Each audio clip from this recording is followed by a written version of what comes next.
అన్న వెనకాల నుండి వెహికల్ వస్తే కంటిన్యూస్గా హార్న్ కొడితే మనం ఏం చేయాలన్నా? మా స్టూడెంట్స్ క్వశ్చన్ అడిగారు, దానికి ఆన్సర్ చెప్తున్నాను చూడండి.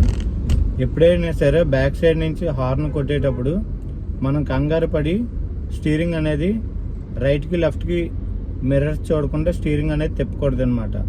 ఎప్పుడు కూడా కూల్గా ఉండి బ్యాక్ సైడ్ నుంచి హార్న్ వచ్చేటప్పుడు కూల్గా ఉండి ఫస్ట్ 2 మిర్రర్స్ చెక్ చేసుకోవాలి. ఓకే, సపోజ్ ఇప్పుడు రైట్ సైడ్ మిర్రర్ చెక్ చేసుకున్నాం అనుకో.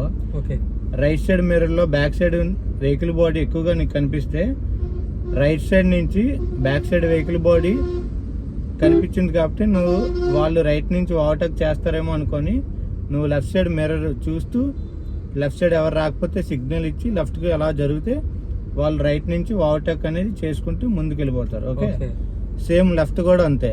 లెఫ్ట్ సైడ్ మిర్రర్ చూసేటప్పుడు left side back side vehicle body left మిర్రర్లో ఎక్కువ కనిపించింది అనుకో, అప్పుడు నువ్వు అర్థం చేసుకోవాలి లెఫ్ట్ సైడ్ ఎక్కువగా కనిపిస్తున్నారు కాబట్టి వాళ్ళు లెఫ్ట్ నుంచి ఓవర్టేక్ చేస్తారేమో అని నువ్వు రైట్ మిర్రర్ చూసి రైట్ సైడ్ సిగ్నల్ ఇచ్చి రైట్ సైడ్ జరిగితే వాళ్ళు లెఫ్ట్ నుంచి ఈజీగా ఓవర్టేక్ చేసుకుంటారు.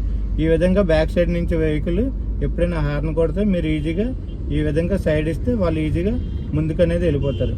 మా వీడియో నచ్చినట్లయితే మా ఛానల్ లైక్ చేయండి అండ్ షేర్ చేయండి, సబ్స్క్రైబ్ చేసుకోండి ఫ్రెండ్స్. Thank you.